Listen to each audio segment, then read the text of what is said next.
healthcare is kind of a bizarre industry in some ways. What were your first thoughts about healthcare? So I run our plastics business, which is a hardcore industrial business, right? General Motors and was a customer and things like that. So I go to healthcare in 1996.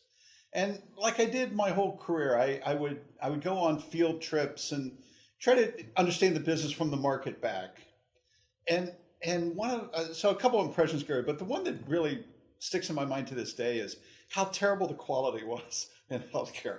That there were no metrics, that there was little accountability, I would say. So the best like if you walk through a Ford assembly line plant, which was a big customer of ours, there were quality metrics all over the place. But in 1996, and healthcare, there were just no metrics about quality and variance and things like that. And I remember, Gary, one of the very first meetings I had was we had cath lab tube, X-ray tube that would burst and like oil would leak on patients. And I'm sitting in this meeting saying, "You got to be shitting me!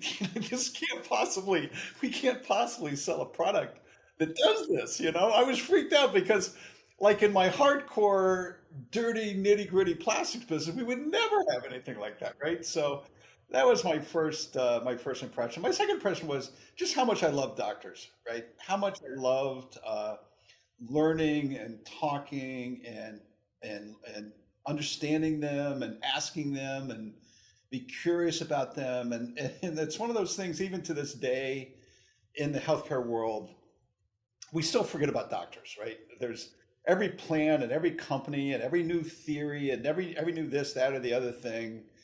We forget that the people that help patients, that spend money, that save money, that drive quality are really the physicians. So I'd say those two things. One was just how behind healthcare was to every other industry I'd been in. And the other one was kind of like the star of the show, how important they were, how much I learned from them and loved them and just enjoyed that experience. I could give you 100 more, but I'll stop with those two.